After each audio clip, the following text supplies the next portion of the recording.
Es complicado estar hablando de una guerra, sobre todo cuando tenemos en cuenta que hace precisamente ahora 100 años Europa vivía el mejor momento de su historia, Bueno, por decirlo así. nunca había sido más feliz. A principios del siglo tenemos electricidad, que eso cambia por completo la vida de todo. Tenemos teléfono, telégrafo, hay vacunas, hay anestesia para los que se operan, que antes se hacía todo sin anestesia. Entonces, claro, es un mundo maravilloso. Hay automóviles. Es decir, el mundo está cambiando y entonces en Europa había una euforia. Obviamente todos esos inventos no repercutían todavía en la clase humilde, eso es lógico, ¿no? Pero en la clase alta había un sentimiento de que vivimos mejor de lo que hemos vivido nunca, por eso los franceses le llaman la Belle Époque, la época bella. Vivimos mejor de lo que hemos vivido nunca y siempre vamos a vivir mejor. Cuando de pronto estalla esta guerra absurda que nadie se esperaba claro, y todo, absolutamente todo se trastoca, todo cambia. Y a través de un hecho que parecía nimio, un país poco conocido, poco cercano, hablamos desde el punto de vista un país de España, y que en aquel momento realmente nadie se podía imaginar que ese hecho iba a desembocar en lo que desembocó finalmente. Nadie, porque bueno, el hecho es el asesinato de Sarajevo, es un terrorista, que además era un pobre desgraciado, un terrorista que casi casualmente, porque en un principio el atentado había salido mal, y mata al heredero del Imperio Austrohúngaro y a su mujer. Y eso empieza al principio del verano.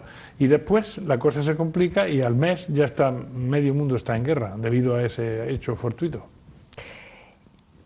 Hablabas del telégrafo, el teléfono, la electricidad. De repente, hoy en día, con lo bien que vivimos o con lo que bien que vivíamos hace 4 años, de repente teníamos sanidad, con las vacunas, tenemos internet, tenemos viajes espaciales, tenemos vuelos charter, tenemos una calidad de vida, o teníamos, vamos a hablar siempre desde hace 3 o 4 años, una calidad de vida muy importante.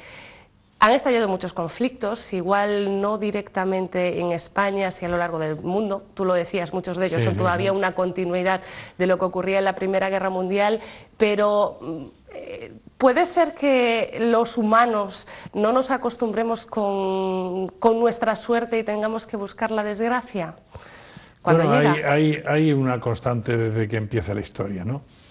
El que tiene poder quiere arrebatarle al que tiene menos poder, quiere arrebatarle lo que hay, es decir, robarle, ¿no?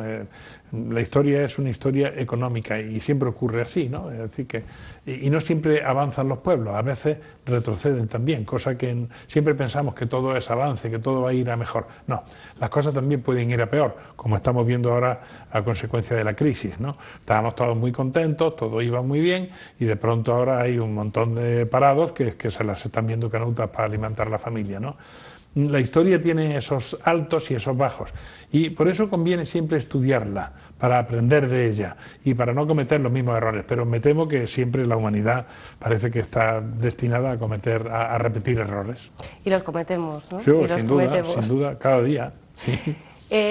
Yo te preguntaba al principio, bueno, cuando hace un ratito, antes de comenzar esta entrevista también, porque bueno, en Vigo, en Galicia, en España cada vez son más constantes los presuntos casos de corrupción. Lo de presunto nunca está de más, sobre todo porque aquí en Vigo informativamente está muy de actualidad, pero todavía estamos en medio de un secreto sumarial y no puede trascender más de lo que trasciende normalmente, pero sí es cierto que cada vez se destapan más casos a lo largo de todo el país. Parece que la mitad o las 3/4 partes de los informativos se podrían rellenar con casos de corrupción que llegan a afectar incluso a la Casa Real. Parece que estamos hablando ya de temas de hace 100 años. Yo te preguntaba, durante la Primera Guerra Mundial o durante aquellos fantásticos años 20, ¿era habitual también este tipo de delitos?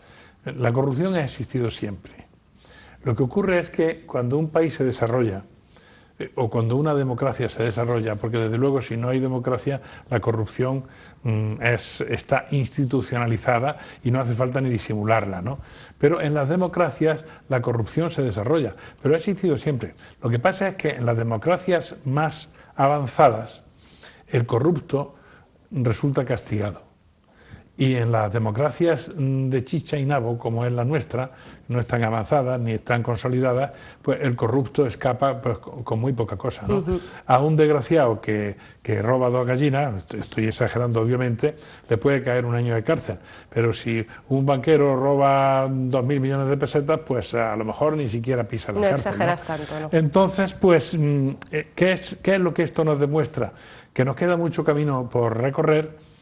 Y si hubiese que enviarle un mensaje al pueblo español, habría que decirle que democracia no consiste en votar cada 4 años, sino que consiste en tener memoria y no ser fiel a ningún político y pasar factura y vengarnos de lo que han hecho con nosotros durante los 4 años precedentes cuando han hecho algo negativo, ¿no? Lo decía al principio, tú has hecho mucha memoria durante estos últimos años, has analizado la historia de diferentes países y diferentes momentos históricos. ¿Es más fácil analizar esa historia que la historia reciente, pues por ejemplo, de un país en el que vivimos? Porque me imagino que estos últimos 10 años podrían dar en un futuro un libro de historia bestseller, seguro, sin duda alguna. Bueno, la historia siempre hay que verla con cierta distancia, ¿no? Pero incluso cuando no la ves con distancia, hay que verla con distancia de tiempo, quiero decir, hay que verla con distancia geográfica.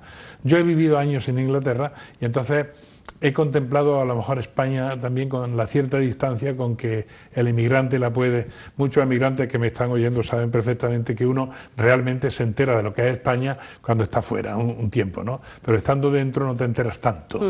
Entonces, pues sí, eso es muy importante verlo con distancia, pero sobre todo ver que abusos que ocurren aquí no ocurren en otros países que se han desarrollado, donde a lo mejor en su momento ocurrieran, ¿no?